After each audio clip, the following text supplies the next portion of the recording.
Okay, test. Can you hear me now? Perfect. Okay. So when we hear the word church, we imagine something looks like this, right?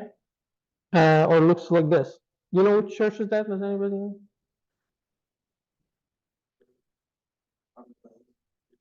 Yeah, and the Cathedral, actually. Yeah, but at night. It's really nice. This one, does anybody know? This is St. Mark, actually. Or a church looks like this, right? But or even actually, I love these designs like this, which is insanely cool. Does anybody know which one is that? Yeah, Milan. Yeah, exactly. Yeah, they built in like 500 years or something like this. Pardon? Yeah, definitely. Yeah, and like I said, they're not. One of the engineers working on this told him, "Oh, why it's taking 150 years or 200 years to build?" Say, my customer is not in a rush. Like this, he doesn't have a concept of time. So, or this one, this actually one in Spain in Barcelona, and they started building it in like 18 something. It's almost there. They say it's going to be ready in a couple of years. Uh, or this is in Germany. It actually took 500 years. I know for sure. But now churches could look like this. This is actually a church in South Africa, a chapel. This is a church in Japan. This actually looks really nice inside. You can see inside. Anybody know where this one is? This is a bit older. It's in Iceland actually. And even though they're Protestant, but they wanted a monument, they wanted something. So even though usually Protestant don't care about it, but they built something really nice. But basically, these are different designs, right? Like a lot more modern than the stuff we've seen before. But it's not only architecture, right? Like this is what we do in our church, right? Like this is they do here in my room, and this is the same way they've been doing it since forever. Actually, my room has been done maybe 31 or 32 times since the beginning of the church, and Pope Shenouda did it 3 times, which is unbelievable. Like if you can think about it, like in 2,000 years, they made it 30 times, and during Pope Shenouda's time, because the church grew so much. And the church looks like this. We still have the same way we're doing the sacraments, the baptism. All looks very traditional. And this is what churches look like now, or some churches look like. I don't want to say all churches, but does anybody know who's this guy?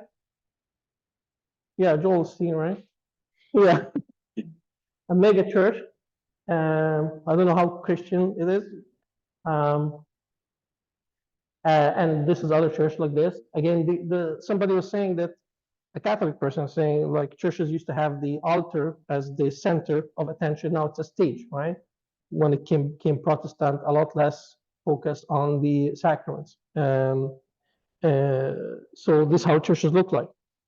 And this is also very traditional church. It actually says there where they are, but basically the Armenian church, they're like we have full communion with this church, right? So they're Orthodox just like us. What they call them, Oriental Orthodox, right? So they are Oriental Orthodox like us. We share the same faith. And again, they have the sacraments the same way, pretty much, more or less the same like we do them. But a lot of churches now have this, like you heard of Hillsong, and these kind of worships. It's more like somebody saying it's like a cheap concert, like um, a lot of music and a lot of praising. Some of them are very catchy and nice. Like I'm sure you heard "Surrender" or something. Those songs, they're very nice and all that. But this is the only worship that happen in these churches, right? This kind of singing, right? But even all this, like the looks, right, is not the big problem. A bigger problem is something like this. So I don't know if you guys know this guy, but this is a kid. He's actually still in university called Redeem Zoomer. Have you heard of him? He's a Presbyterian, like Calvinist, but he's very knowledgeable. I love this kid. He's really good, and like we don't agree with him on everything, of course, but you can get knowledge from him a lot about like the differences between the churches and what happened when and all that. And he actually once was doing a list of his favorite theologians throughout the history of the church, and the top of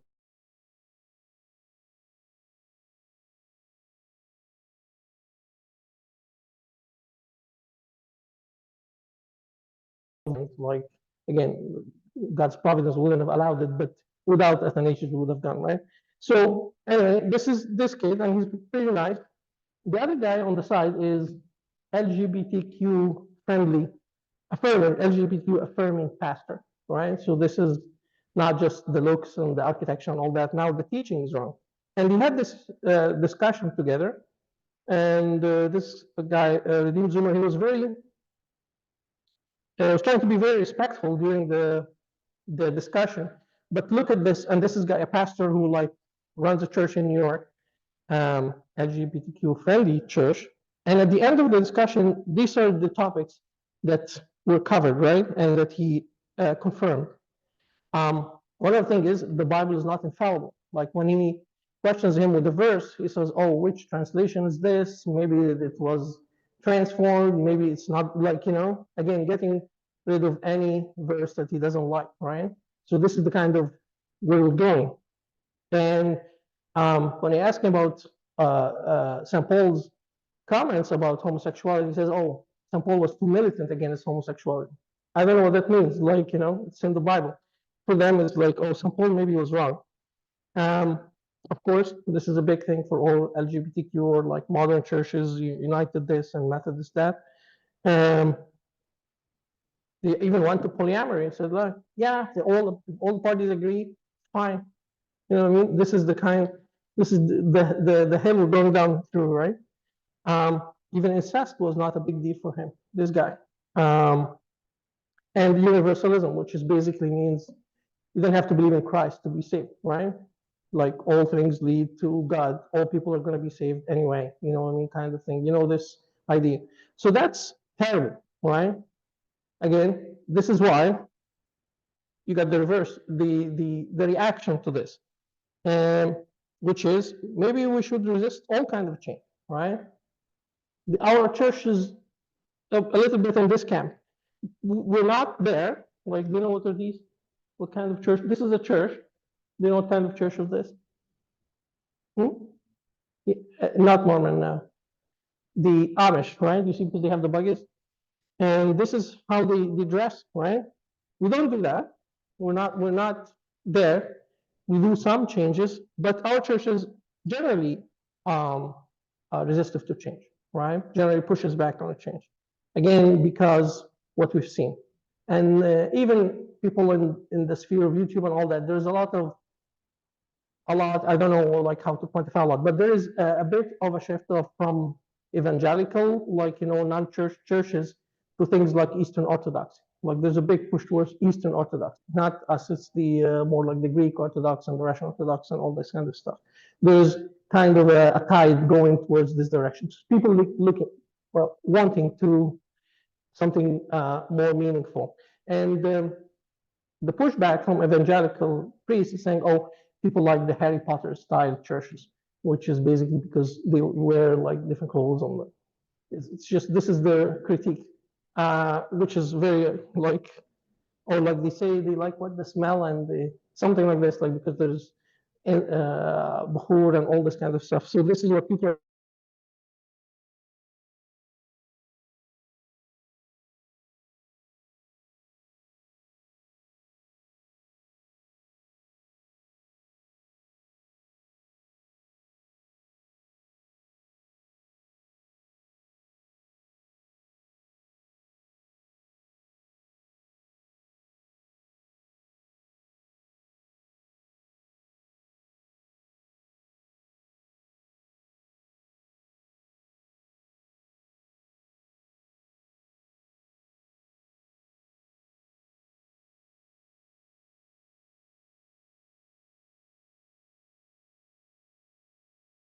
retired to the ship's bottom for rest, but God, the God of all spirits, sent to the ship a great tempest, right?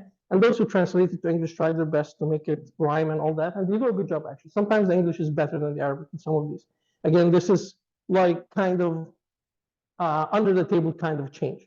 Like, some of these praises, like, and even Kiyak and all that, some of them are all just okay, barely okay. But look at this one, which this is a song, and I wanted to highlight this. Number 3. This is a song also about Jonah, and it says, "My heart is trembling in great fear, and my head is wrapped in weeds. Out of the depth I cried with thee, save my soul and set me free. God ordered the whale in the sea to safely drop Jonah in peace," right? So what I mean to say is, this is, in my opinion, is a lot better than this. But this is the official praise for Jonah's fast. And similarly, there are a lot in Kiyak, there are a lot in like the ones that say during distribution, like during communion, and a lot of praises and hymns and all this kind of stuff. And we're fine, but they're not amazing. They're not heretical, because if they were heretical, they would have been removed. But they were like, some of them were written when people's Arabic was quite like beginner's level of Arabic. And you had people like Pope Shenouda and others who could write really, really nice poems, right? But what is set is set. And this comes to this: can we or should we change things in the church, right? And here we're talking about the service, not we have no control over changing the church. But generally, if we get opinion or like what can and cannot, or what should or should not change in the church. Any ideas, anyone? I can give an example from just the song, but anything else that comes to mind, like that you think maybe we could think of changing, just a high level.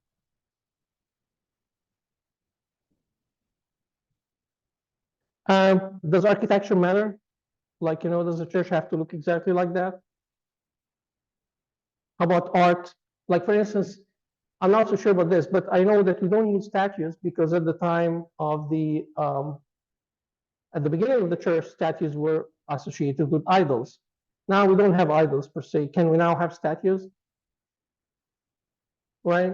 Same thing with the icons. Like, we always have this Coptic iconography, and it's great.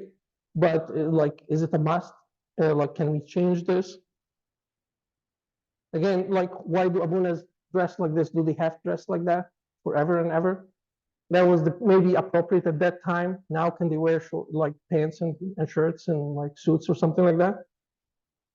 Same with like the deacons. Again, at some point of time, communion, people used to have communion after dinner. And then at some point of time said, no, we're going to have a 9-hour, again, don't quote me on this, could be wrong. But basically the idea was people sometimes used to drink with dinner, to have an alcohol with dinner, alcoholic drink with dinner. So it was inappropriate to go take communion after having alcoholic drink. So he said, no, we have a 9 hours between food and communion, so that you get this spelled out of your body, right? Can we go back and revise this? Again, this was introduced at some point of time, right? Again, food for thought. We have no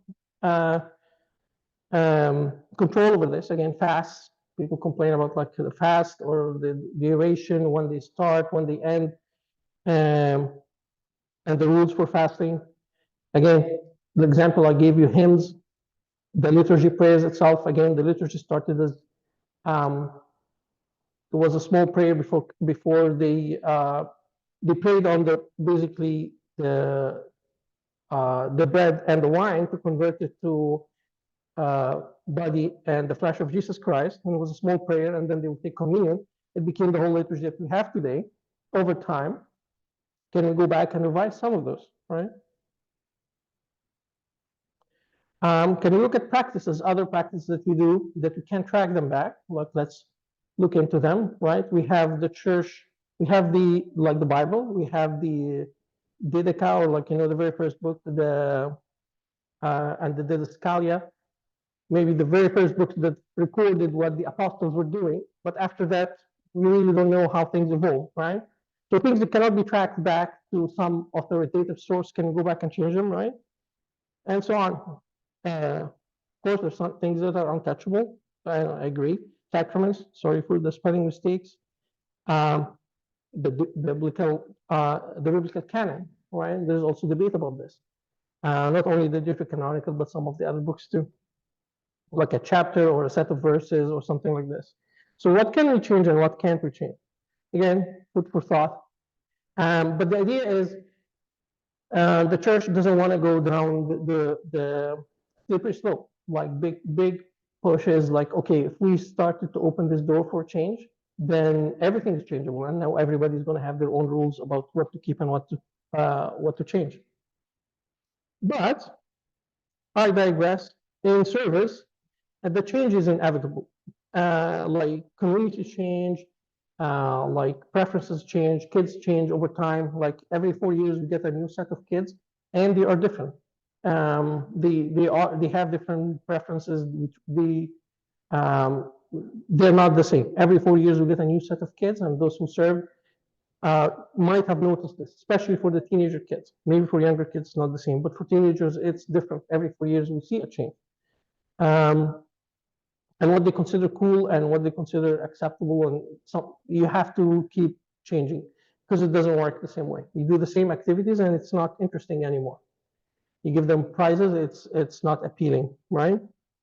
And there's of course change in the leadership, right? In the service leadership, the church leadership, and so on, right? So we have to roll with the changes. But what does the Bible say about this?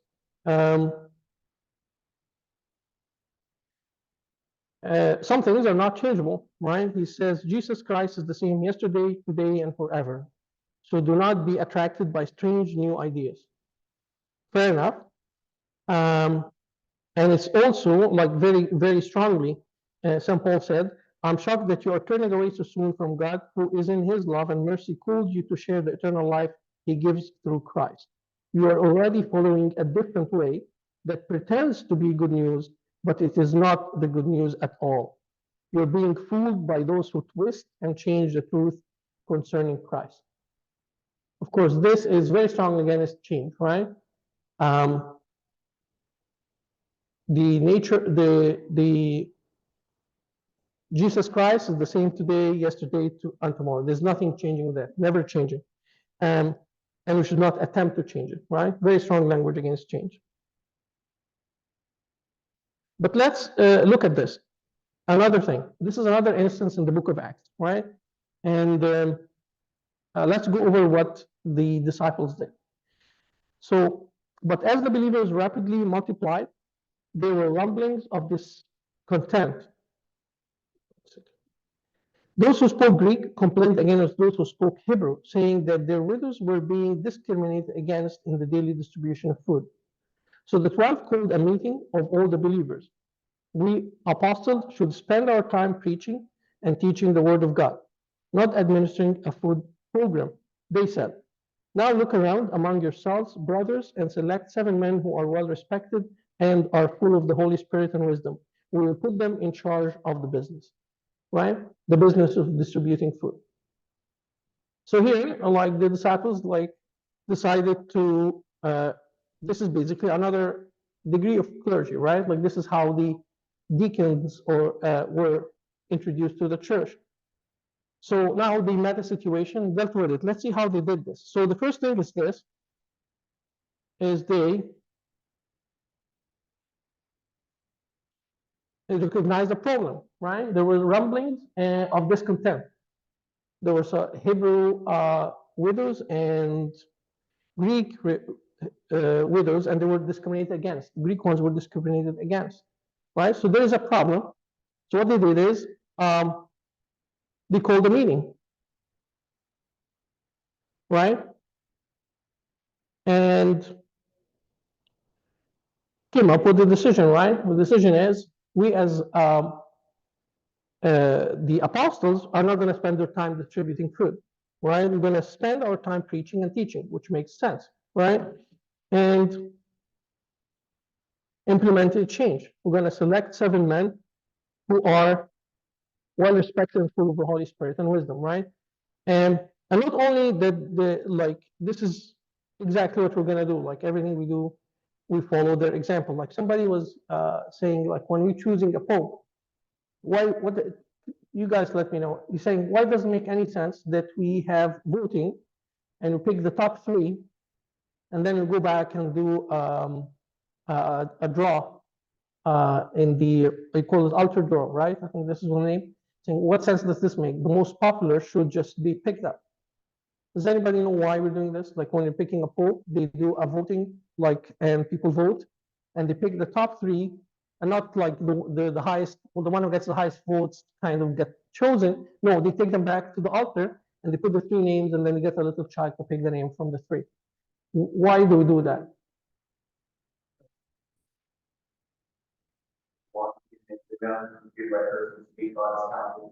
Yeah, that's perfect. But how did they come up with this procedure? It's when after Judas killed himself, and Yeah. they crossed one place, and they drew lots to see like what about Jeff or what. Yeah. They selected three people, and then they did the law that got chosen one from three. Again, it doesn't make a lot of sense to some people. Okay, no, we did the voting, let the highest, the one who gets the highest vote wins. But it's not like we're not like we're trying to follow the apostles in everything we do. So the same thing here. They call the meeting and they involve the people, right? It's not like they made the decision on their own. They involve the people. You see this when they call the meeting of all the believers. So they call the meeting with all the believers and suggested what they want to do, got their opinion, and then they got the people to select. They didn't select. They said, you guys select. To select 7 men. It's your responsibility now. This is exactly describes what we want to do when we do a change, right? So to continue on this, let's see if you can run this quiz. You guys have your phone? You can get it. It's a personality quiz. Should take 3-4 minutes. Sorry, I'll get off the way.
Sorry, open, not create. Open in Europe. A3, we have a very highly open person, very close to highly open. Very good. So they say, and again, this is the science now, not exactly the Bible, but basically in any group, you have around 2% what they call innovative dreamers, right? Like her. And 13% what they call opinion shapers. So once you have an idea, you need some people to think with you, like hear the idea to become some reality. Like again, dreamers usually come up with all kinds of ideas, but it's not always implementable. And you need what this called opinion shapers to shape this idea, right? And those who are going to be a little bit higher in the scale you just did. The ones moderately open, and then the majority are between cautious followers and cautious skeptics. And it's not a bad thing, follower or skeptic, they're not necessarily bad. Actually, it's good. You need this, right? This represents 69 of your population, which is almost 70% of your population is going to be in this cautious followers or cautious skeptics. Skeptics are a little bit more towards let's not go there, or if always, let's see, right? And then you have people who are resistant to change by nature. They just don't like to change. And this represents around 16% of your population. Again, it's not gonna, in a small service setup, it's not gonna be exactly like that, but you can imagine that these are personalities you have to deal with when you're introducing the change, right? Is that you're gonna have some people who would like any new idea, and some people who hate any new idea, and there are quite a few people in between, right? Some people who just wanna be on the defensive side, and some people you wanna go with it, but they're very cautious. They wanna slow you down a bit, which is good. And some lessons from that is that innovators will have great ideas, and they're going to have some not so great ideas as well. All right, you have to expect both from that. And like I said, skepticism and caution is healthy, right? When introducing a change, we talked about the changes in the church and how you could go all the way to the extreme that we've presented at the beginning. I think I lost my connection to. It disconnects from my. Here it is. I have to share again.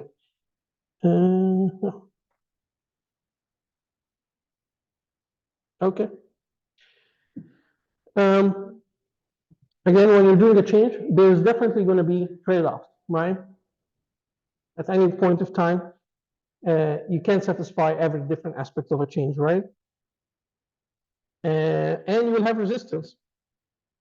Like I said, there's always going to be people who are resisting a change. They could be right sometimes, but lots of times they're just resisting a change. And rolling back a change is always a possibility, right? You have to keep in mind a plan to roll back the change, right? We've gone one way, and we're going to roll it back. And what kind of changes we're talking about here? We're talking some very simple things, like to a very complex things. So let's say a simple thing like, I don't know if I told you this before, but the class that we had 4 years ago, they go crazy when we offer them Raptors tickets. They will do anything to go to a Raptors game, right? Because all you have to memorize the whole 12th hour or the 11th hour, they memorize the whole thing, get one Raptor ticket, right? The class we have now, they're not interested in basketball. They don't like NBA. I don't know if it's like a generation shift, it's just this group of class or whatever. So the change here is like we have to find something else that they like, right? And offer them that instead of the NBA, right? That's a small change. A bigger change is, like, for instance, the opening session is and never was popular for some reason. And we keep trying different things, but we should not give up. It's always like we keep trying to give the kids to go in, and they come towards the end, and we have songs, and then we have the prayer, the 11th hour prayer, and there is not popular, right? So what kind of change we want to introduce to bring to this opening session to make it more popular, right? Again, when we change, we have to compare two things. And we covered this, but we just have to be very clear about it again. Is some things we're very rigid about. We should be immovable, always abounding the word of the Lord, knowing that in the Lord you labor not in vain. And we should not confirm, like again, we mentioned over and over again, we should not just do something because it's trendy. It could be nothing wrong with it, but we should not just go with the flow, like the Bible says, right? But we also should be flexible, right? And this is the whole balance we're talking about the whole time. Like when St. Paul said, I've become all things to all men, that I might by all means save some, right? So he was willing to be a Jew for the Jews, a Greek for the Greek, a weak for the weak, a strong for the strong. He basically was willing to adapt to everyone, right? So this is flexibility. And also that the Lord says, trust in the Lord with all your heart. Do not depend on your own understanding. Seek his will in all you do, and he will show you which path to take. So we should attempt to change. We should attempt to fix the problems that we face. Like, change is not for the sake of change. Change is usually to fix a problem that we see. And we should trust in the Lord that he will give us the path, right? And I'm stressing this over and over again, but it's concentric circles like this, right? We have things that are not changeable, we're very rigid about. We're not going to touch it. We're not going to entertain changing any of these things. And there are things that go down the list, right? And in general, we should not fear change. We should seek change. If we see a problem, we should seek a change. And like we've seen, the apostles saw a problem and they introduced a change to deal with the problem. The same way we should do. As long as we seek the guidance, as long as we pray, as long as we ask around, like we did, they asked all the people, they got everybody's approval, we're asking around, we consult with other people. We should not be scared of the change, and we should not be scared of implementing a change, or should not be scared when we see resistance to the change, right? And separate what's salvation matter and a non-salvation matter, right? And even the practice that like things are always been this way. We always had an opening session and then the lesson and then the social hour, and this is how things have always been. But let's question that. Let's do things differently, right? Like I said, things change. So the process of change is again following what the apostles have done. Recognize the need of a change, decide what you're going to do about it. We're going to talk about this a little bit, about each one of those.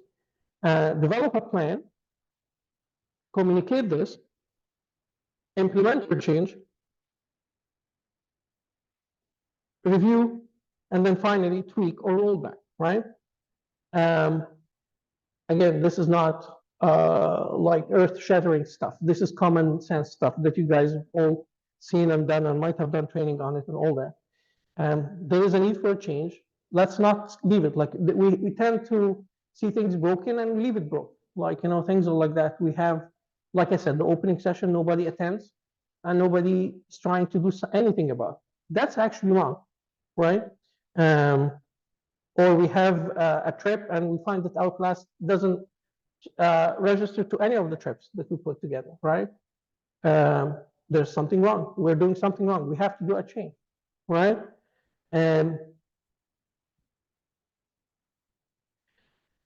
So the first thing is to recognize the need for change and not ignore problems. This is the big one, is ignoring a problem.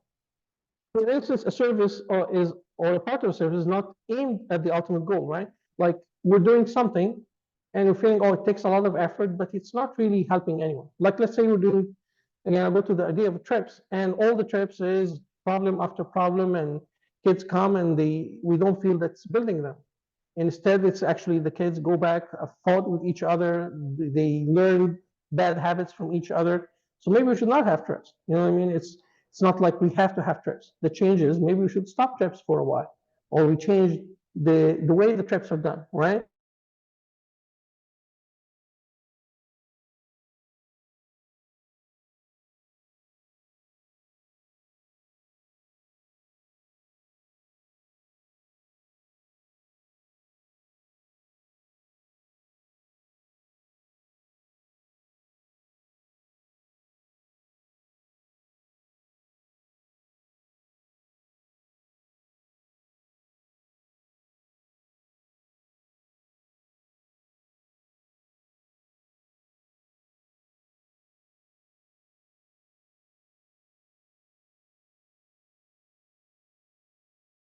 Or lack of engagement, enthusiasm, right? Or like the example I gave, the rewards that we're putting together, it's not enticing them, or the punishments we're putting are not effective. It's not scaring them enough, or it's not influencing their behavior.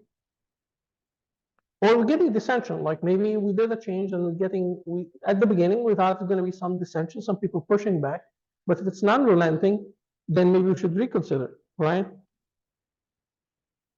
Right, and again, this is just ideas. You guys have all are servants and have seen some of these. What I've seen most of all is lots of time we ignore problems, right? Instead of recognizing a problem, and I think that's a big deal. We see something that's not working, we continue doing the same thing. It's always been the case, as it was, and so it shall be. It doesn't have to be this way, right? It's like we inherited a certain set of services that done the same way, we just continue doing it the same way. It doesn't have to be. It actually shouldn't be. And then making a decision. We talked about this a lot last time. I'm not going to go over it. You have to go back to the last week's session, but involving everyone, testing your decision, having some people being a devil's advocate, run it by other people who have experience. We talked about all what it takes to make decision making last time. But let's say you recognized a problem. Now you came to the decision to how you're going to change it, right? And the next step is to communicate your plan. And to communicate a plan, people, just to make it simpler, they have a 5 C's approach, right? So first one, you have to understand your audience, right? Again, changes might be popular with some people, might be not very popular with other people. So the way you communicate matters a lot. Like, how do you sell this change, right? You're not trying to oversell it. It's like they're going to change your lives, but you want to sell it in a way that people will accept the change and have the least amount of dissension. Clarity, right? This is exactly what's going to happen. Don't exaggerate it either way, one way or the other. Again, this is another thing, is like sometimes we're hesitant when we're doing a change. We're feeling like we're going to break something, right? But if you've gone through all the exercise we discussed, like, and if you prayed and like we've consulted other people, decision-making process, you went through it all, there's no reason to be scared of the change. We have to implement the change. This is what we're doing. We think this is God's will, right? And we're going through this, and be strong and courageous in implementing the change. And the last thing is compassion, right? Some people, the change affects them more than the others. Some people are by nature, like we said, they hate change. And it's not like something that they intentionally want to derail your plans. This is how they build. So the idea is to have compassion for them and address their concerns and address their fears appropriately, right? Be ready to have exceptions for people who like give them some time to adapt to the change, right? And that's basically it. This is all we're gonna cover. The summary is the change is inevitable. Be very cautious with the change. Do not lose sight of the purpose of the change. Again, the whole idea is saving souls. Be courageous when implementing it. Be prepared for pushback and dissent for sure. Give it the change a chance to settle. Sometimes do a change. At the beginning, there's a lot of dissent, and the easiest thing is, okay, let's roll back. So give it some time to settle. We already put a lot of thought into this. We put a lot of effort into this. We prayed about this. Give it some time to settle. People usually settle after a while. And then give your ego aside. Rolling back a change is always a possibility. And the biggest thing I want to say is we have to introduce a change to deal with problems that we're seeing. This is the biggest one, is we see problems and we ignore them, right? And this is the wrong message. Things continue to be broken until somebody decides to do something about it. Okay? Any questions?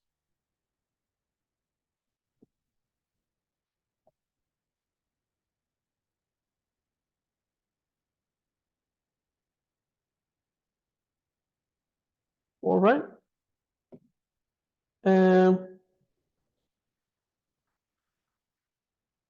Let's do the next one, which is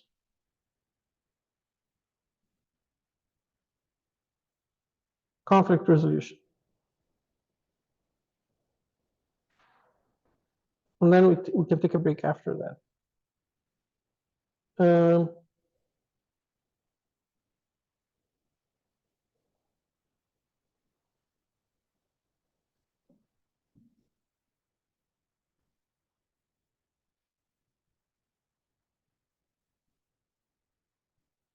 Okay, so another thing we want to talk about, again, the same concept biblically, like everything we're going to talk about is biblically, and then merging that with like what the word is saying in terms of the science, right? So mixing these two together. So the first thing is what causes conflict in the church, right? Again, biblically from the Bible. First thing is our fallen nature, right? And this is what St. James says, right? What is causing the quarrels and fights among you? Isn't it the whole army of evil desires at war within you? You want what you don't have, so you scheme and kill to get it. You are jealous for what others have, and you can't possess it. So you fight and quarrel to take it away from them. So this is what St. James was saying to the people. So basically, a lot of it is saying it's your fault. Like basically, St. James was, if you listen to St. James, he sounds like a monk, pretty much, right? Again, he's blaming himself. He's blaming, like saying it's usually your fault. You want something you don't have. So basically, this is all. A lot of this can happen subconsciously, right? It's not like you're conscious about it. You react. Your reaction is to feel negative about something, and you don't know that subconsciously it's because somebody you don't like is proposing it, or because something that happened in the past, and then you have pre-built suppositions about this person or their actions, right? So our fallen nature is the first thing. The other thing is misunderstanding. And here, actually, St. Paul was talking to them because he told the Corinthians, I'm coming. And then he said, no, I'm not coming. So they got very angry. And he told them that I don't want to come because I don't want to burden you because it was going to be a cost on them. So he says, so he's telling them here, you may be asking why I changed my plan. Hadn't I made up my mind yet? Or am I like people of the word who say yes when they really mean no? As surely as God is true, I'm not that sort of person. My yes means yes, because Jesus Christ, the Son of God, never wavers between yes and no, right? So there was a misunderstanding. He told them he's not coming because he didn't want to cost them a lot of effort and money, and they misunderstood this as like he's not caring about them anymore, right? Another reason is a difference in opinion. And this is a very famous passage because it's, I don't know why, but it's read in the church a lot. Like in the Praxis, this passage is read many, many, many times. So Barnabas agreed and wanted to take along John, Mark, but Paul disagreed strongly since John Mark had deserted them in Pamphylia and had not shared in their work. Their disagreement over this was so sharp that they separated. So this was St. Paul and St. Barnabas. And St. Barnabas wanted to take Mark with them, who was his nephew, I think. And St. Paul said no, because last time we took Mark, he left us midway, right? And he was very adamant about this. We're not going to take him. He was not good for us. And St. Paul and St. Barnabas both are preachers, like, and they had a big conflict here that they actually separated. Said, okay, I'm not coming with you anymore. I'm taking Mark and going somewhere else. And St. Paul takes Silas and went another way, right? So there's a conflict because of a difference of opinion. Of course, one of the big reasons is the enemy of the church. And here Jesus was talking to the Pharisees. He's telling them, for you are the children of your father, the devil, and you love to do the evil things he does. He was a murderer from the beginning and has always hated the truth. There is no truth in him. When he lies, it is consistent with his character, for he is a liar and the father of lies. So when I tell the truth, you just naturally don't believe me, right? So a big part of why the church gets conflicts and gets broken is because of the work of the devil, right? Who never sleeps. We know that, right? So this is some examples, again, biblical examples from why there's a conflict in the church. And it's almost always one of those, right? It's lack of prayer, right? The church is missing prayer. The service doesn't have a scheduled prayer, or they did not start meetings. They don't start meetings with prayer. This is a huge factor of how people dig down in their opinions and disagree, right? A big part of that is like prayers. The other one is pride, and it's almost always pride, right? my opinion, my ideas, right? I'm not going to waver from. Another thing is spiritual and emotional immaturity, right? We have to remember that this service is for God. It's not for us, right? We don't get paid for it. We have no benefit from it. We should not. It's not there. We don't serve to satisfy our own ego or satisfy get praise. The whole purpose of the service is for the Lord, right? And we should never lose sight of that. Another thing is inflexibility. Some people are not willing to trade off, to do some trade off, to basically give and take in their opinions, right? Except listen to other people. Like, I think this is the right way to do things, and we're going with that, right? And lack of empathy. Again, you have trying to understand where the others are coming from. The others have opinion too. Like why they're thinking this way. They have their own experiences that brought them to think this way, right? So all these are just things to keep in mind when we find that there's a disagreement, there's a conflict in the service. To give you an example, I want to I want to ask you which one of these is correct.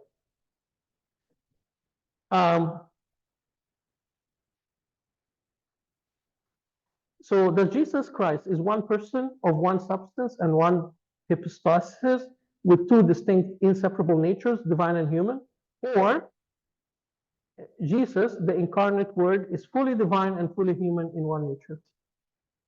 Does everybody know which one is correct? There's a huge disagreement about this. Yes.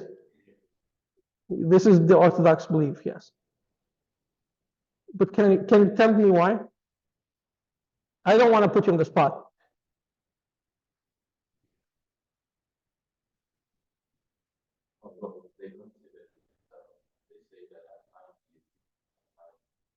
That's Nestorism.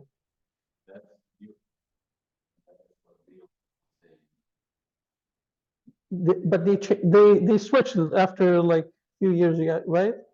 This is what they believe now. Yes.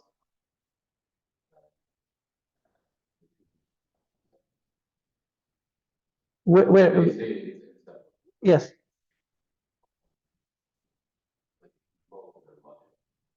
The consequence of that statement is that Yeah, sir. Yeah, so like, I feel like that's interesting about this statement. If you just look at it, if you're an outsider, kind of face value, it seems like you don't say the exact same thing. It seems it's almost the same. Yeah. There are simple natures. We have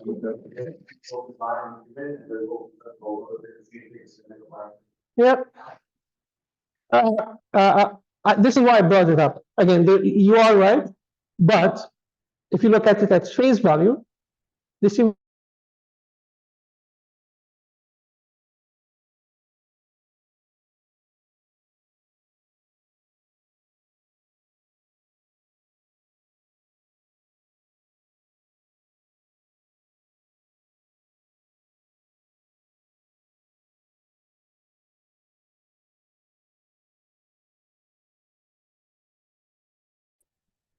I think it's made up conflict. Like, it's, and I know Saint Discourse and Saint Cyril, they wrote like crazy amounts of text about like why this is wrong and why this is right, right? The why the one nature is right and the two nature is wrong.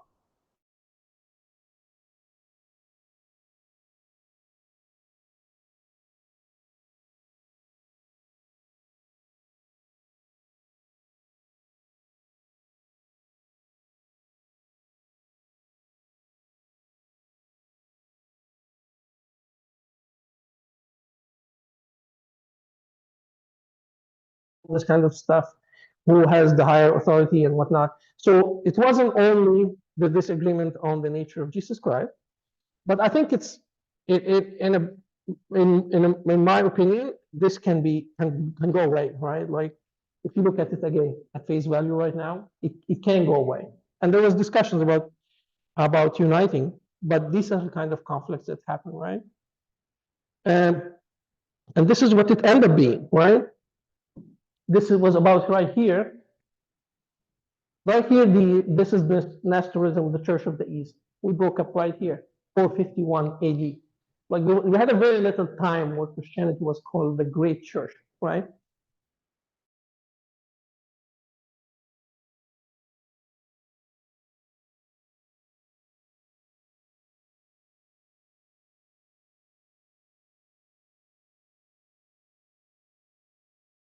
Where we are today, right? Again, all these are conflicts that, like the same way they did in the three councils before that, Nicaea, Constantinople, and Ephesus, they could have done, right? They could have came to a conclusion, but at this point of time, they were not able to resolve these conflicts, right? And this is where we end up being. And this is not to mention all the non-Nicene, basically all the other churches that non-denominational, and the Nestorian ones, right? So to hold this, we're going to do a little exercise. Yes. I think that, like, interestingly, these conflicts could be completely imaginative. Like, they could be making a conflict out of nothing. Even when the two statements are reconciled to sound very say the same thing, the issues go deeper, like in terms of like their histories and everything. So I'm wondering, to resolve these issues, if it would be good to have like a panel of people that don't have deep knowledge of the theology to examine the statements and judge for themselves whether they're saying the same thing or something different. And if the consensus they're saying the same thing, then they can that's indicated that maybe this whole thing is made up. Maybe there's no conflict. You guys are just making things up. Go ahead. Yeah, you want to answer? You want to go ahead? Looking at it at face value, yes, it's the same, but the definition is different because there is a historical context and there is a background to every single word that was on that screen. And the consequence of Diophysitism is modalism, and it is essentially at its core Nestorianism. So to say they're the same, that ends up making decisions that repeal years of work from Pope Dioscoros and Saint Cyril. So it's not as simple as are they the same at face value, because face value offers very little information, almost none. Yeah, and what the only thing is, which like, anyway, I don't want to get deep into this, but basically, they both, of course, have their own, like, which verses of the Bible they're leaning on. How do they prove that this is the right theology, right? And I think I don't comment this either, but I think there were talks quite a while ago during Pope Shenouda's time to basically reconcile these, right? To get over this hurdle. And it went a long way, but I don't know where it ended. I don't know where it ended up at the end of the day. All Westerners, sorry here, all Western churches are actually on that track. Even at Eastern Orthodox are on that track.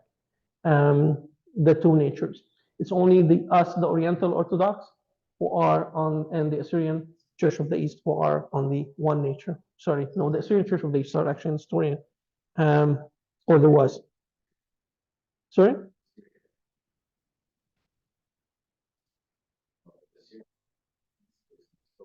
Yes.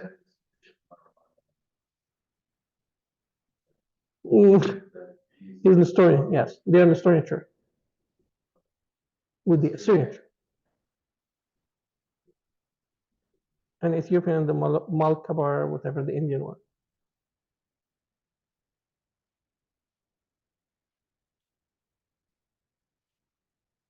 So what we're going to do is we're going to do a little exercise. It's not necessarily conflict resolution, but it's more like about negotiation skills.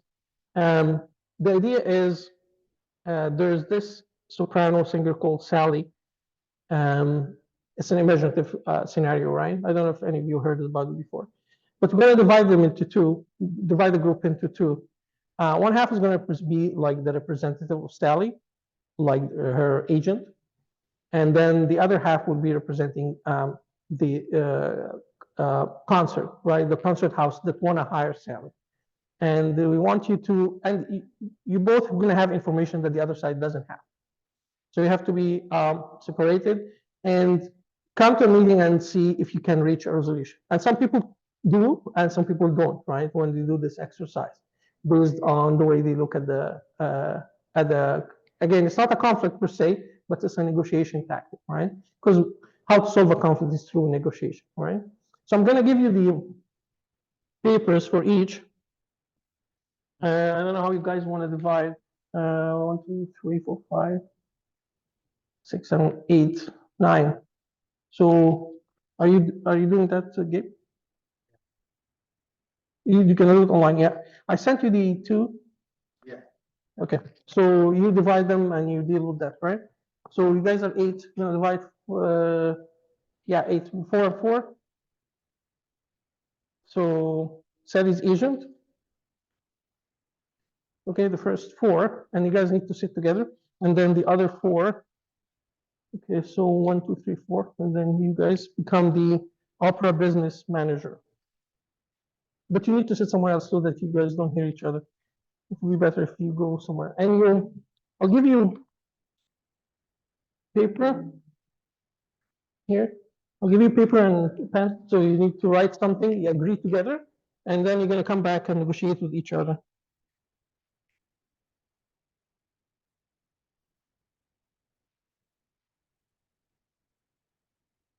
And you got 20 minutes.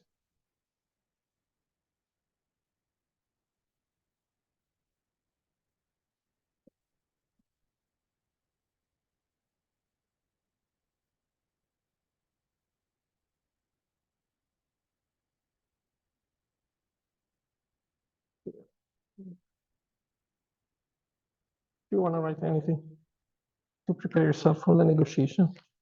Here.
Hello, guys.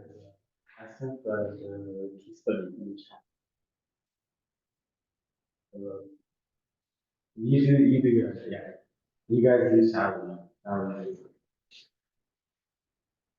Okay, I'm gonna go change that through that.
So we need to hire a primary role, a lead role playing Norma. Because Miss Rising Star will not be available. So we were hoping that Sally Soprano could join us this year for the lead role. And we wanted to discuss, negotiate her availability, her cost. Yeah.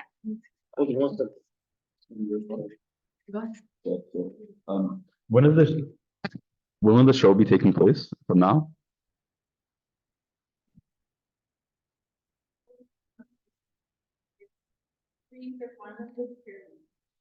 And it's beginning in 3 weeks, I believe. Is the show starting in 3 weeks? And if I recall correctly, you guys usually announce the roles a year in advance? Or in the scenario you over a year ago? When okay. So we will be requiring ample compensation because of this. Because there is less people time and therefore more risk for our client. From what I understand, your client's last performance was over a year ago, is that correct? Is that the case? What has she been working on? Is there anything we've heard of? Closed out house. What was that house? You are But- also looking for a performer that can come on in 3 weeks, Mhm. knows all of their lines and has experience with this. If you can find somebody other than Sally, who is prepared to do this within 3 weeks and has that much experience, fits the age of the role, because Norma's not a young lady. I believe Sally is actually on the higher age limit of this role. So we're actually would be giving sort of a favor for you guys to come on.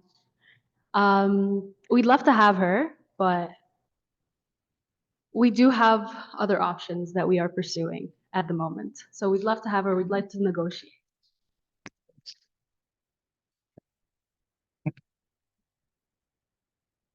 We think it's also important to note that a potential situation where the house isn't sold out above 85% and sells closer to 50 or 60 could be detrimental to your budget next year. And that Sally is your best option in terms of someone who can fill the role this late on with experience playing the role 3 weeks out. So in a scenario where you do hire someone else who's not played the role and has like a fraction of the time to prepare, and it goes poorly and the house doesn't sell, it will be detrimental to your budget now. So this is like a very minor hit in terms of compensation versus what could happen next year if you don't sell out. Yeah, that is correct. However, I also believe Sally's following has been dipping over the last 4 years. So we're just curious how you can guarantee a full house for the 6 weeks that the show is going to be running for. Well, you guys have a great marketing team. Sally is an A-lister who has a massive following online. She has also performed this multiple times and has a history of closing out the houses with this particular performance. Okay. So we hear you. We hear you. Okay, we understand. Sally is very an amazing performer, and we know that we're willing to give an offer of 28,000. We noticed that 4 years ago she was the peak of her career, and she was offered 22,000. And now she's not very much at her peak based on what our information has been presented to us. And we noticed that last year, the secondary soprano got around 12,000. And usually what we do, this industry, we offer about twice the amount of the secondary role. So I think that this is a very fair option for her, considering that she's no longer the same performer that she once used to be. And I understand that this is short notice for her, but since she is a great performer, like you guys say, I'm sure she can be ready within 3 weeks. And we are willing to do whatever we can to get her to be ready in the 3 weeks. Yes. We appreciate the offer. 28,000 is quite a bit lower than we're expecting for somebody of Sally's caliber. Last year, the singer did receive 24,000, but that was an inexperienced singer. Now, due to inflation, salary is 22,000 that she received 4 years ago.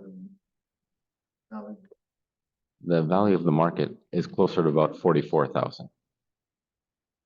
We understand that you guys are a non-for-profit, so we are expecting closer to 40,000. Don't forget you will be getting somebody that's ready to go, done the role multiple times, showed success, got full houses, minimal risk to both parties. As you said, we need to sell out the house in order for us to be able to have a reasonable opera. So with that, since we're unsure of Sally's following at the moment, since it has been a couple of years since her lead performance, we're willing to offer her $3,000 as a bonus for a full house sellout.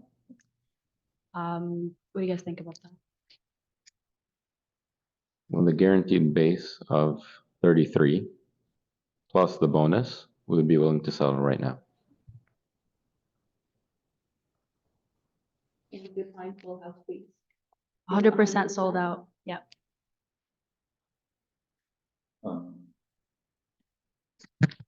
I think the full house terms are unrealistic because the lyric is set to average around 85% house. So I think to expect 100% is unrealistic.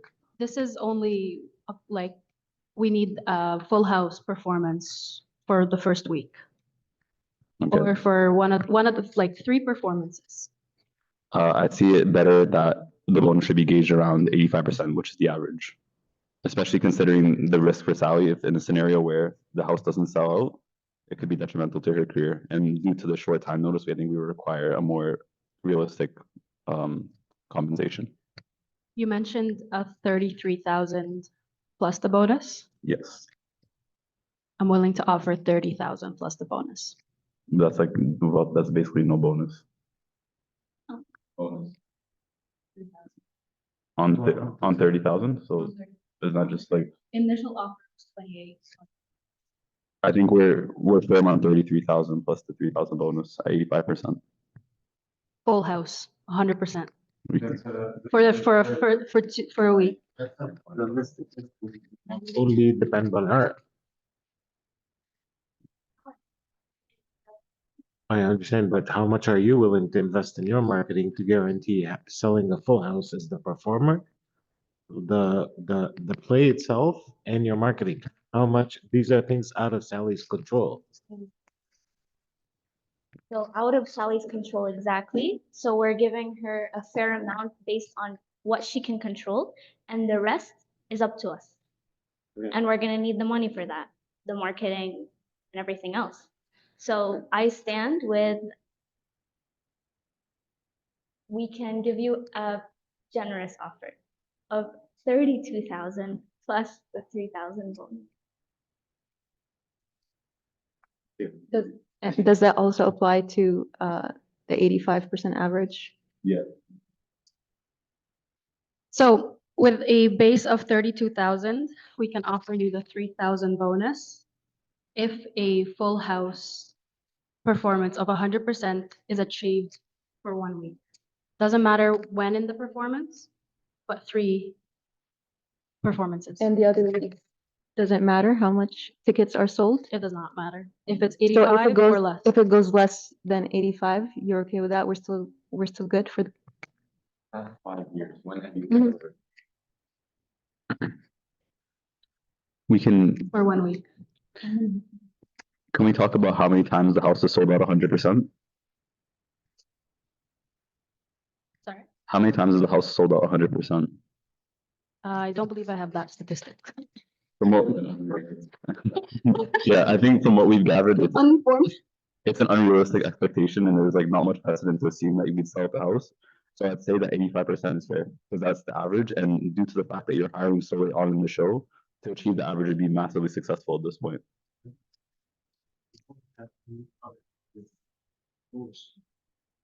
Okay.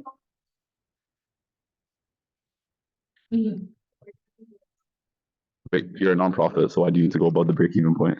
Yeah, so, okay, pretty much the average is 85%, give or take 5%. So maximum 90, minimum 80%. We start with a base of 32,000, give you the bonus if you achieve at least 90% sales. We'll take it at 33,000 at 85%.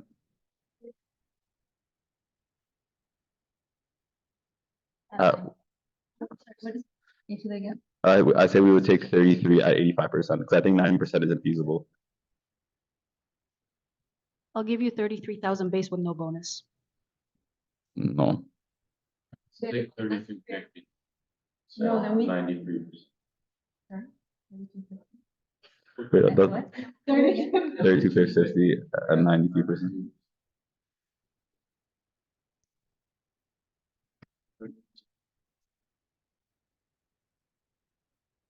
$32,000. Option 1 with the bonus, or 33,000 without the bonus. How about 32,000 with 100% bonus at 3,000? So if you sell the house at any point, we get a 3,000 bonus on top of the 33,000. Sorry. So 33,000 with the Three? 33,000 with 100% bonus of selling at the house at 3,000. Because if you sell at the house, you would have done fantastically well financially, so you could afford the 3,000 bonus. Okay, sorry. Sorry, can you repeat your offer? Do you mind? So 33,000 base Uh-huh. at a 3,000 bonus if we sell at 100%. If you sell 100%. And you're a nonprofit. Yeah, and you're a nonprofit, so. That's unbelievable. So $33,000 base? No, it's not. It's not. It's not. No bonus is only one time bonus. Only one time bonus. Okay? So basically, if Sally gets the 33, Mm-hmm. we are confident that she's gonna get at least one, so she gets the one, so the total is 76. Okay. Correct? Okay. Should I get a bonus for the whole week? Just once. We're under the assumption that it'd be the whole week, but only the first, for just the first week though, for the whole week though. So if she sells out the house every single time the whole week, it's 3,000 bonus. Because you're making so much money if you sell the house that many times. If the first week, every performance, the 3 performances are 100% sold out, she gets $3,000. On top of it, yes. Yeah. So that would, so she has 3 opportunities. If she sells it 3 times, it's 9,000. No, it's one bonus. That's what I'm saying. One bonus. For a total of $36,000. 32,000? No, The bonus is I think we established 33,000.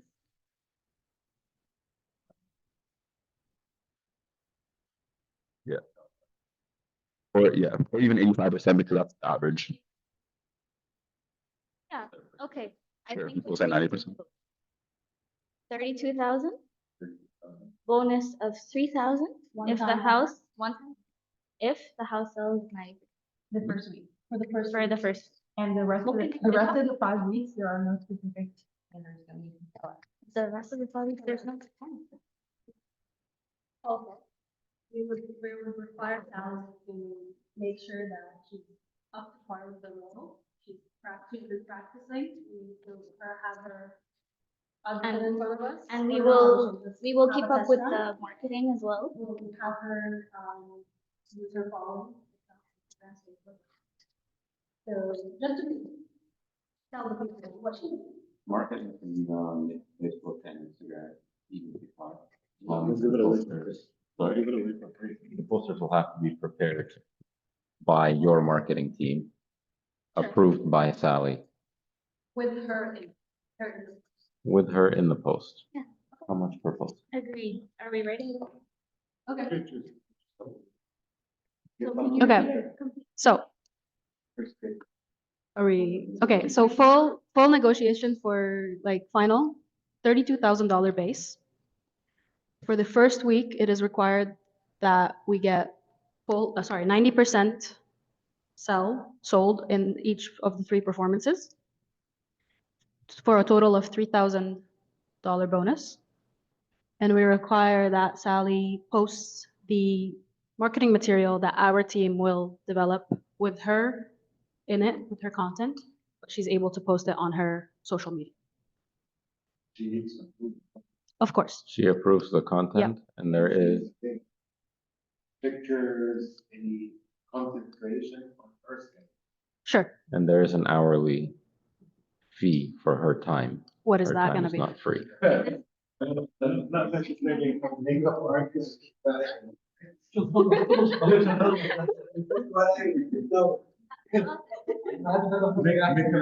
work for free. Makeup. Fashion. Hairdresser. Who's paying for all this? Wait, that's part of the performance. I believe that's part of the performance already, right? Marketing beforehand, makeup and dress, that is at the expense of your marketing team, not Sally. Or your whole. We'll have a makeup artist cover and cosmetic. Would you be open to discussing a clause where if, this is not for this year, for next year, you know, we want to do business with each other. So if the show sells above 85%, so above the average, that you hire Sally next year at the relative rate due to inflation for next year, where we can discuss the terms in the future. So if we sell above 85% house, Every single showing? no, we can say average for the all showings. we cannot guarantee her level next year. So we will have to re-audition everyone and see if there's maybe someone better than her who is, yeah. But based on the fact that you have had this year and performed well, why would you not go with what is like for certain to do well? She, again, older than a lot of the other people. Age is a marker.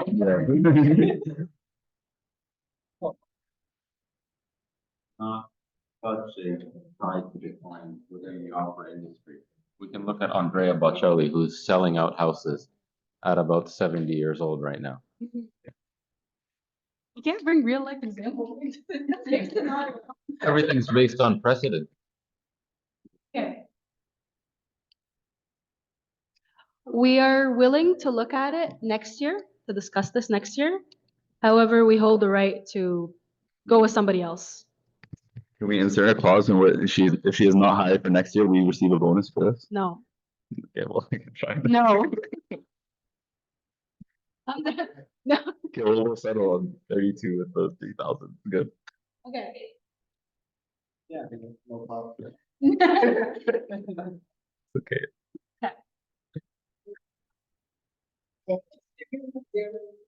So base of 30,000, the first $3,000 household fee per performance in week 1. Nothing post advertising or social media posts, no cost to follow up. Okay. So now let's, what do you call it, like turn the cards out. Like how high were you willing to go? This is, the lowest was 35,000. The highest was 45,000. Okay, so that's, okay, surprise to you guys. And so how low were you guys willing to go?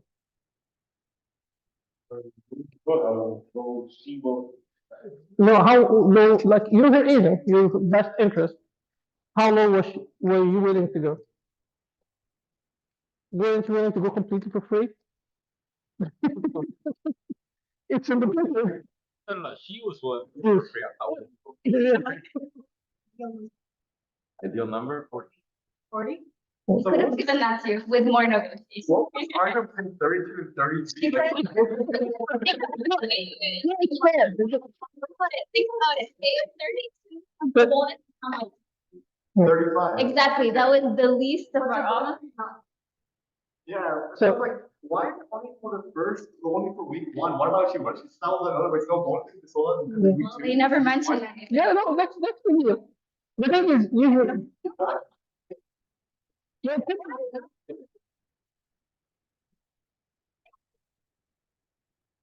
am I audible there? Yeah. But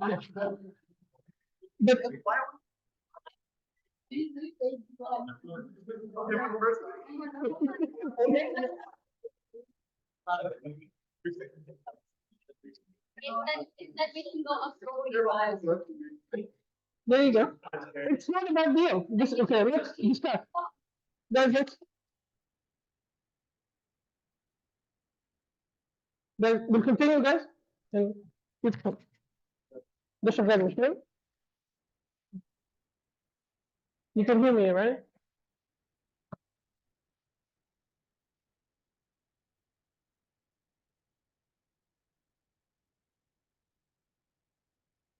Okay. So what's what's this exercise is really about, right? Is that the team of Sally, like Sally's agent, she was herself was willing to do it for free because this will give her opportunity to do something else, right? If you read this script, their side of the script. The other side of the script, they were stuck. They have to start the show in 6 weeks. They didn't have anybody. They were willing to go full on and pay 45 grand, right? So there is so much room, right, between the two. Yet there are teams who actually, when they do this with sales teams, they don't reach an agreement. Can you believe, like, the opportunity is lost on both sides, right? Because they can't reach an agreement, right? They put like sales team, everybody's trying to get the best out of the other, and the goal is just to win as much as possible, versus everybody wins. Like, again, it's not like I want a bigger piece of the pie, it's just a bigger pie, right? If there's no agreement, there's no pie, right? So this is like I was saying, we use this as part of negotiation skill, where sometimes, like, they say this, sometimes in sales teams say, we lost, but they lost more. Yes, you know what I mean? Like, people go with this attitude, like, yes, we lost, but we lost even more. That's nobody won, right? So this is the whole idea of this exercise, right? And when it comes to conflict resolution, a lot of it comes down to this, right? Like, you have to give some ground, you have to find common ground. I'm not going to spend any more time on conflict resolution. I think the exercise was the goal of it, but it's always, like we said, it's the lack of prayer, it's pride, it's the lack of empathy, of understanding other people's point of view. This is what makes conflicts in the church really hard to get around. And we see, like, you know, we've seen this happens with priests, it's happened with the bishops, it's happened at every level. This happens at every level. And with the service, it happens with servants and coordinators, between the different coordinators of different services. This kind of stuff is always happening. And the reasons are more or less the same, right? Okay, so thank you so much. That concludes the conflict resolution, unless you have any questions. We're going to have 15 minutes break, and then we're going to have the last session about decimal point. Let's keep it, because we don't want to stay late. Come back 5:30, and it should be less than half an hour. Okay. Okay.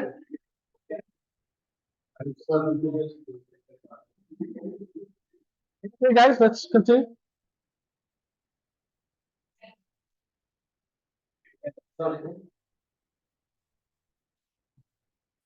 Okay, so the last session is about decimal, right? And we'll see, again, it's the same thing, right? It's a mix of the biblical teaching, what we've seen in the service, and what like the common science says, right? The first thing before we talk about discipline in the church, the main thing is self discipline, right? First thing is it is a spiritual gift. So again, it's like people in the world who are trying to do self-discipline. It's very hard on your own. It's extremely hard on your own. And the main way to get, again, I'm preaching to the choir. I don't mean to do that, but basically the main way to get self-discipline or self-control is through a spiritual gift, right? So basically you grow spiritually and this gives you self-control. Like trying from the other way, from the other side is incredibly hard. And this is what the verse says, but the fruit of the Spirit is love, joy, peace, long-suffering, kindness, goodness, faithfulness, gentleness, self-control. Against such there is no law, right? So self-control is one of the gifts of the Spirit, right? And always the attempt is to go from the side of growing in the Spirit or keeping the Spirit fervent, like we said last time, right? The second thing is, again, we're going to spend just a minute on self-discipline. But it's an exercise. It's like going to the gym. And this is what, again, St. Paul was saying here. He said, but reject profane and old wives' fables and exercise yourself toward godliness. For bodily exercise profits a little, but godliness is profitable for all things. So again, he compares it to bodily exercise here, right? So it's the same thing. Self-discipline, again, I'm preaching to the choir again. The idea is it's something you grow. You work on it and you grow yourself by exercising, right? And the other thing from experience is those who have kids or those who have served before know all well that the kids learn from what you do a lot more than from what you say. If you tell them you should do this and that and the other thing, and you don't do it, and they actually copy what you do, right? So if they come to Tasbeha and they see you there, then they know that what you tell them, oh, you have to attend Tasbeha, that's actually, it's a message that you mean, right? And it registers. But if you tell them you have to go to Tasbeha and they never see you there, the times that they come, they know, they basically, this message is lost. Same thing with everything else, right? Like if you come and they see you on Sundays or like a Holy Week or Kiyah or whatever it is, this is the best way, right? And again, they see you in Sunday school, outside Sunday school, right? Like when you're talking to other servants and joking and what kind of language you're using. Are you two people, right? Or are you the same person inside and outside? They figure this out very quickly.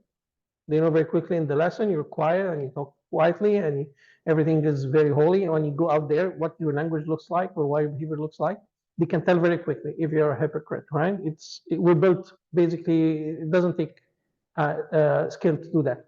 Basically, our brain is built to tell this. And it doesn't mean that you fake in the church, but it's like, or like you be, like we said last time, is you fake it till you make it, right?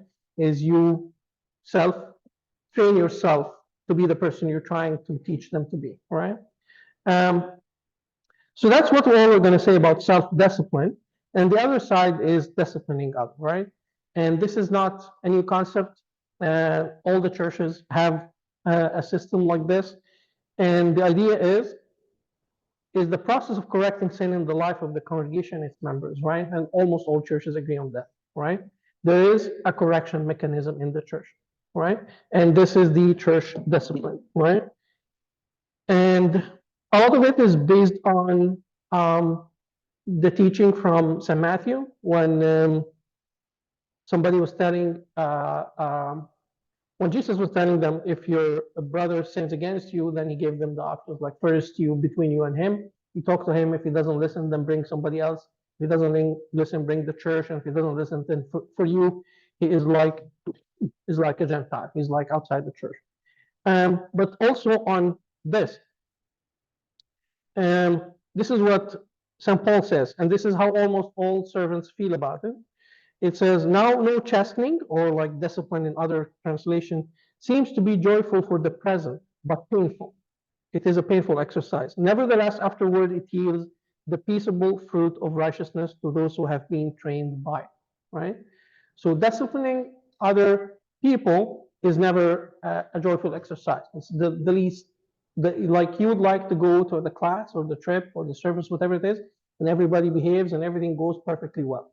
Almost never happens. Somebody will misbehave in some sort, and then you have to deal with, right?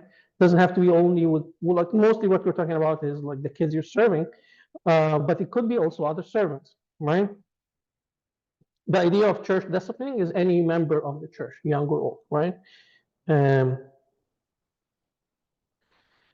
But we have to keep in mind this, and let's again, we'll go to the Bible here. It says, a good person produces good deeds from a good heart, and an evil person produces evil deeds from an evil heart. Whatever is in your heart determines what you say. So what we're trying to do with discipline is not correcting the behavior, but correcting the heart, right? It's an internal change. Like if you keep correcting the behavior, you're going to keep doing it again. You want to change it from inside, like what the verse says. Like you want to change the person internally, right? Not just target the behavior, the external side of it. The real goal is to change the heart, right? And I chose today is his feast, is Pope Kyrillos' feast, and he was known like everybody knows he's saint, of course he's a saint. But I chose this picture you see here. He was, I think, over 6 feet tall, and he was like big, and you see the look in his eyes. When he was disciplined, he was pretty firm. And like there was stories about incidents with monks or somebody else, who was like he was very firm with, right, about discipline. But at the same time, you know that he loves it, right? You know that it doesn't come from a place of hate or a place of like just trying to punish someone. The target was a place of love, right? Second, very important thing for discipline in the Sunday school, right, in the service, is this part. I'll read this from Deuteronomy, and it says, and you must commit yourselves wholeheartedly to these commands I'm giving you today. Repeat them again and again to your children. Talk about them when you are at home and when you are away on a journey. Who was God talking to here? Right? Yeah. This is God running Moses. Yeah, talking to the people of Israel through Moses, right? But he's talking to specifically parents, right? The primary authority is to parents. We at Sunday school have some authority, but it's very limited, right?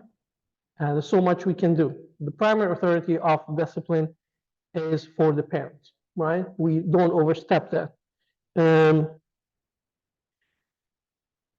any like big disciplinary plan, like more than just like, just go out of the class and wait there until you cool down. Anything a bit bigger than that has to involve the parents, right? It cannot be done in isolation from the parents. The other thing is the manner, and let's see what the Bible says here. It says, my child, don't ignore it when the Lord disciplines you, and don't be discouraged when he corrects you. For the Lord corrects those he loves, just as the father corrects a child on whom he delights. This is our example, right? Our example is you correcting a person you love, you correcting a person you care about, correcting a person who you want them to go astray, right, or go away. You find them losing their track. Discipline, like we said, or like I said before, should be in love, right? Very hard sometimes, hard, like, easier said than done. A lot of time you start a disciplinary action in anger, like you're somewhere and somebody like one of the kids acted up, did a problem, and now we have to deal with, like, let's say in a restaurant or something, and now we have to deal with the people working in the restaurant with this issue. You will be angry, right? Like, you put you in a bad situation. You're taking the kids somewhere and you're taking public transportation and they're making a lot of noise, and now people are complaining, like, to you as the supervisor. It's hard not to be angry, right? It's going to work on your nerves for sure. But the whole idea is, I think what I've seen working is that you commit that there's going to be an action, but don't commit an action until you cool down. Like you say, okay, there are going to be consequences for this, but don't commit to what this action is going to be, right? Until you cool down, until you get back to church, until you ask others and all that, right? Don't say, okay, now you've done this, this is your punishment from now on, in the time of anger, right? And again, harder, easier said than done is how can you focus on the action that could potentially change the heart? Again, not the behavior. And this is why this has to be done. Deciding on an action has to be done when everybody's cooled down and taking advice from the others, right? Not in isolation. Then David confessed to Nathan, I have sinned against the Lord. Nathan replied, yes, but the Lord has forgiven you and you won't die for this sin. Remember, this was after David committed adultery and got Bathsheba pregnant, and then he got her husband killed. So all of that, and the punishment in the Old Testament is death for this kind of sin, right? But then he regretted this, and Nathan told him that God has forgiven you, right? So the ultimate goal is getting this person, again,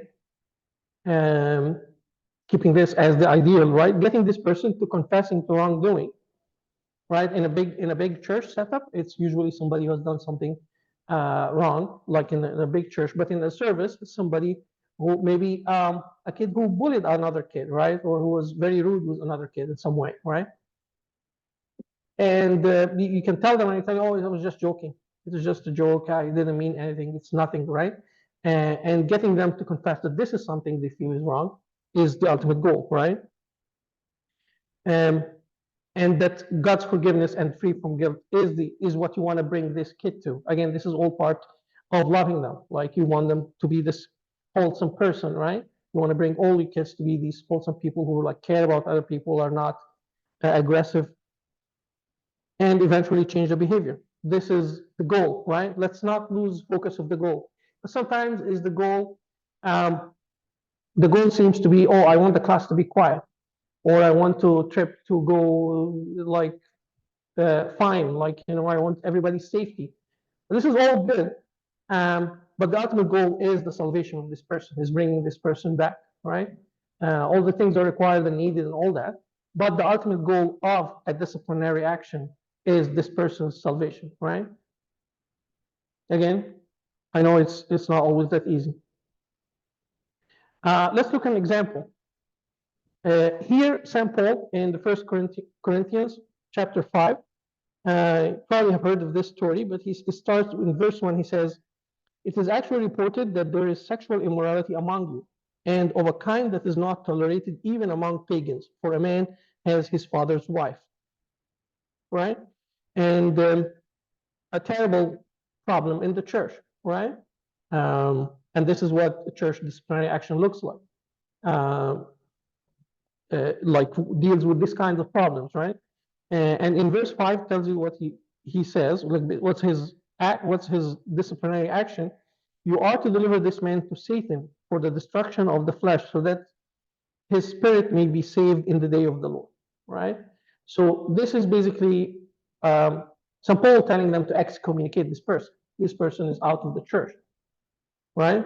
It doesn't mean that he hasn't a path to forgiveness. Everybody does. Everybody's redeemable. But at this point of time, this person is bad for the church. He's excommunicated from the church, right? And it's very firm. There's no negotiation about that. This person to be leaving the church. He's a bad influence on the church. And this is an example from the Bible, right? This is what we are dealing with. Now, how to apply church discipline, right? And again, you guys know a lot of this already. A lot of you servants are already doing this every day, but just rehashing this together, right? Again, there are 5 C's for discipline, right? One is to confront the person, right? Again, and make sure they understand that what they've done is wrong. Like I said, a lot of time they're gonna tell you, oh, it's just joking, I didn't mean anything, it was just this or that. Like they try to get excuses to get out of it. But confront them and making sure that they actually are, they understand that they've done something wrong, right? The second thing is to correct. Based on that, we're going to talk about like what levels of behaviors will require what kind of actions. But there is a correction mechanism. Again, it's going to be a simple thing. We'll let it pass this time, all the way to, oh no, we need to call Abuna and your parents and we'll deal with it, right? And you have a spectrum of issues that fall in this correction, right?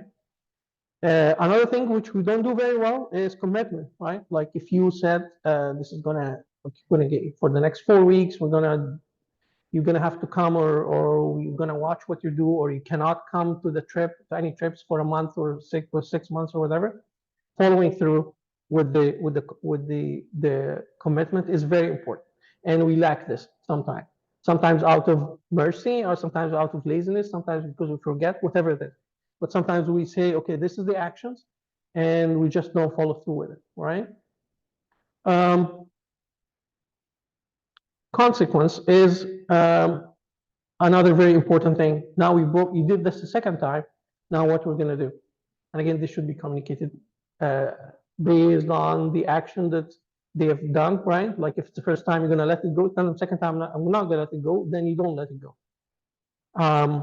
You follow on your commitment. And the last thing, and it's also, we feel this sometimes, and it's hard, is consistency. Same action deserves, same behavior deserves the same action every time, regardless who did it.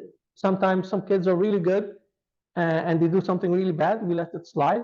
And another person, a little bit of a troublemaker, and they do the same exact behavior, and then you punish them really severe, right? So this gives very badness, right?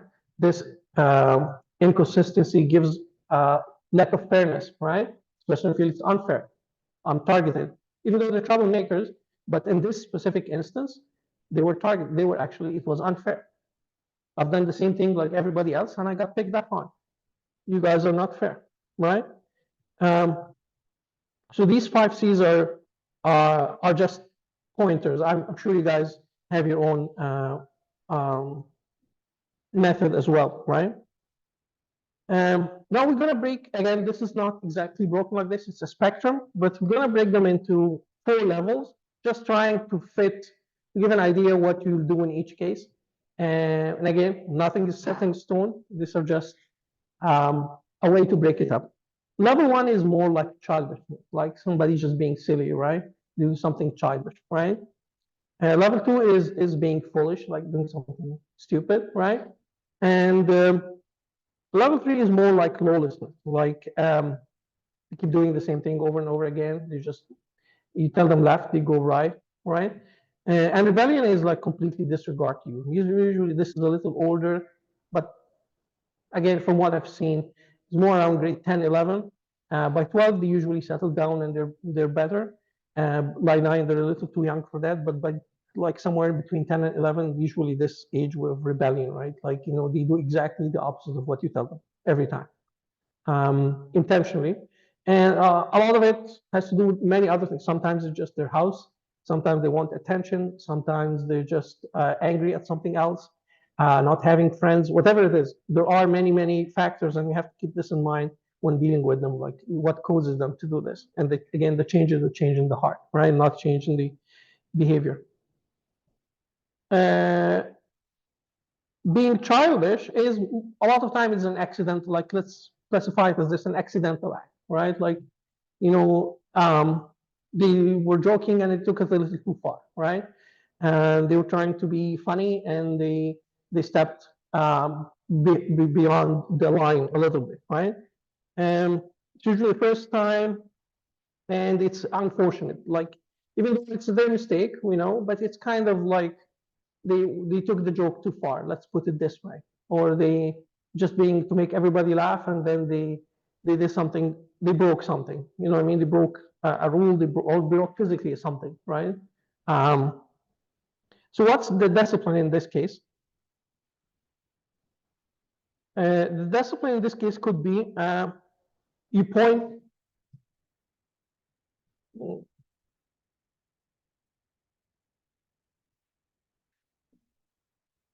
With the tools from here. Yeah.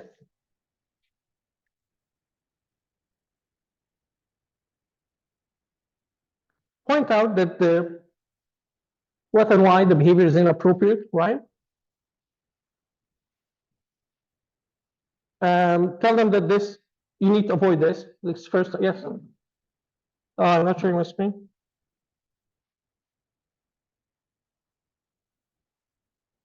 Yeah, because desktop 2 was gone. Okay.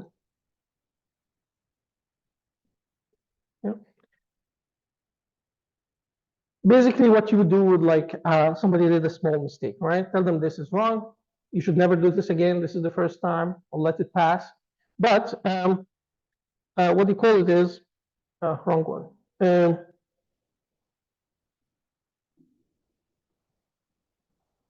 You're gonna deal with the consequence of this. Like if you upset somebody, you have to go say sorry. If you broke something, you have to pay for it. Whatever it is that they've done wrong, it just I'm not gonna parachute you out of this. You have to deal with this, but I'm not gonna put any additional thing on you. I just warned you. This is a warning. This is the first time. We'll let this slide, right? So again, it shows that you understand that this is a problem. We understand this is your first time. We'll let it slide, but you have to deal with the results of your mistakes, right? So that's like, let's say this is the very lowest level of a bad behavior, right? Foolishness is an inconsiderate act, right? And the action basically is inappropriate. Can somebody give me an example? What do you think is something like this? Yeah, Philip? Something off the boat to impress your friends. Do what? Jumping off the boat to impress your friends. Chopping out what? Off the boat. Yeah, yeah, that's an example. Yeah, and insulting somebody, making fun of someone a little harder than a joke, like, um,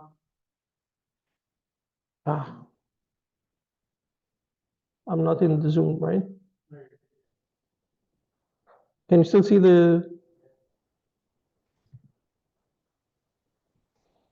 It says I'm exit. Oh, yeah.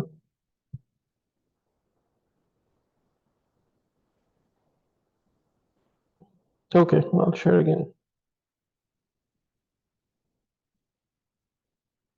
We're good, yeah.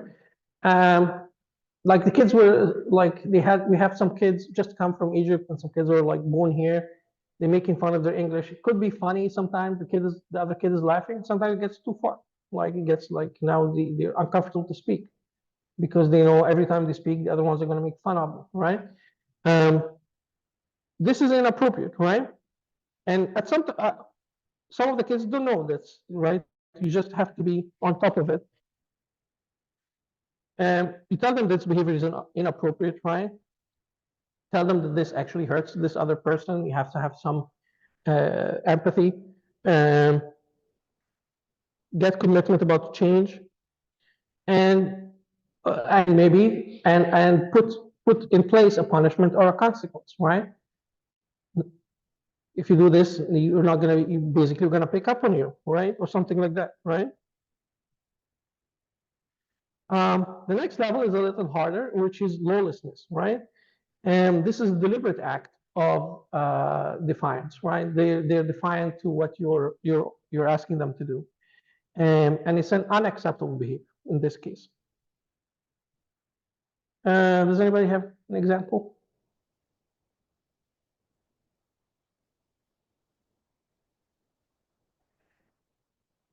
Yeah. Oh yeah, that happens a lot. Yeah, happens all the time. And you find them playing games on the phone, or on a trip saying, "Okay, everybody needs to go to your room by 1 a.m." Right? And then you go to your room, and then 3 a.m. you come out and you find them sitting in the lobby, or something like that. Yes, Phil. Yeah, that's all the time. But here, like something that actually caused a problem, right? Like I was saying, like it's 3 a.m. and it's still in the hotel, right? Or like saying, okay, I want, anyway, I don't want to give you more examples than you should, but the are, you understand what this kind of lawlessness state is, right? Again, the main thing is, the first thing is to point out that there's a problem, and it's, I notice it, I see it, it's a problem, and we have to deal with it, right? And you don't get a commitment about change like every time, and you deal with a punishment and a consequence, right? And the punishment gets harder or the consequence gets bigger, the more defined they are, the more lawlessness they are, right? So the last level, and again, it's an example, is rebellion, right? And this is a deliberate act, right, of defiance. And they're repeated despite of warnings and previous disciplinary actions, right? So you already warned them, you already told them that this is unacceptable, and they keep repeating it deliberately, knowing that you know, knowing that you can see them. And the behavior is intolerable, right? What's an example of this? Does anybody? Like, for instance, we have kids always come to Sunday school after Sunday school. So they just come for social hour every week. And you tell them, okay, you know, if you don't attend Sunday school, you should not attend social hour. This is not acceptable. And they keep doing the same thing again. You go on a trip and you say, okay, we're all together, we're all groups, we're all boys and girls together. No one boy and one girl alone at all in the trip. And you find them again and again and again, the same couple, right? And things like this. And it reaches a stage which you told them once, twice, three times, and it's just still happening, right? And basically disregard, like there's nothing scaring them at this point of time that you could do, or anything that could lure them to stop doing this. You're kind of running out of options. The discipline is, of course, is meet one-on-one with them, consult with others what to do with this situation. If you can't get commitment about change, of course, then you have to refer to a priest and pray. Now, this has to be escalated. Okay, we tried everything, and now we have to bring Abuna and the parents into the picture and see what's the next step, right? There's nothing you can do about that. That's just scratching the surface. A lot of this requires a lot of wisdom, a lot of prayer. What I've seen is that kids change a lot. Like sometimes the troubled kids become really good kids when they grow up, and the other way around. And you just have not to lose hope, because some really, really bad kids turn out to be really good kids eventually, right? When they grow up a bit. Things that you should not do in discipline, right? We talked about this, the inconsistency, right? It's really, really gives a bad image of the whole system. It feels like, oh, it's just this unjust system, right? Overreacting in anger, again, we talked about this. You're going to come up with a too strict of a discipline or the behavior, right? Lack of commitment, again, we covered this. You said we're going to do this, and after 2 weeks, we're going to do that, and after another 2 weeks, we're going to check on this, and next month, we're going to check on that, and then you don't do this, right? So it tells them that you're not, like, you can't get away with anything, because whatever you say, you're not doing, right? And most importantly is missing the goal, right? The goal is changing the heart, bringing this person to confess their sin, to get forgiveness from God and all this, right? This is the ultimate goal. We should never lose track of that. Instead, again, I'm going to bring Pope Carolus, but you should always show up, right? Like you should know, you can show that you're disappointed from them. You can show that you're a little bit angry from them, again, without being actually angry, while making an action. You can show these emotions, but you should always show that you love, right? Like the ultimate goal is their benefit. Again, don't, and we do this a lot. Don't make it that, oh, I'm doing this so that the church is good, or the church looks good, or the class looks tidy, or whatever it is, right? I'm not doing this for anybody else. This action is for you. This action is for your benefit. It's not for the benefit of the church or the class or the service or anything like that. It's for the benefit of this one person. Again, be confident. Don't feel bad about delivering discipline. Don't feel guilty about it. Allow a right to appeal. This is also important. It's like, especially if an action was taken in a rush, see if they have a reason, like, why do you think they don't deserve this, right? Let them present a case where they say, why I should get out of that, right? Same time, this is something we don't do a lot, but make sure that good behavior gets rewarded, even at some level, right? For very young kids, praise works, or some kind of reward at the end of a week, or like of a whole trip. You can have like who was best behaved, or the 3 top best behaved, or something like this, so that you are not only looking to punish bad behaviors, but to reward good behavior, which basically rewarding the positive, not only just punishing the negative, right?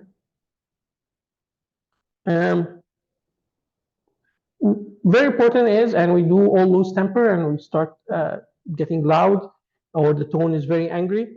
This doesn't convey the good message. It doesn't convey the love message that we were just talking about. It doesn't convey just a care about you. It seems I'm angry because you've done something to hurt me, right? In summary, this is the most disliked part of the service. Again, we wish all the kids behave all the time. It's not going to happen. Requires a lot of prayer and wisdom, especially with tough kids, like who are rebellious or lawlessness, showing lawlessness. So requires a lot of prayer and wisdom, and asking other servants who are older, consulting with others. Maybe 2 or 3 people can come up with a better decision. The goal is to save souls, like we said every time, and the discipline should come from a place of love. And again, today's Catholic epistle, it's actually, the reading was there. It says, mercy triumphs over judgment, right?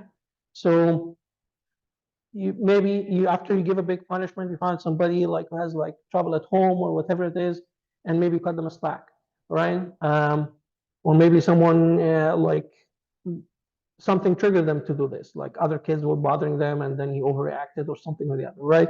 So give some room for mercy over judgment, right? But again, this doesn't break your consistency, right? Like we said, avoid resentment, avoid people hating the church. This is exactly the opposite of what we want, right? That's all. Any questions? Okay, that's it. I'm a little bit over time, but thank you so much.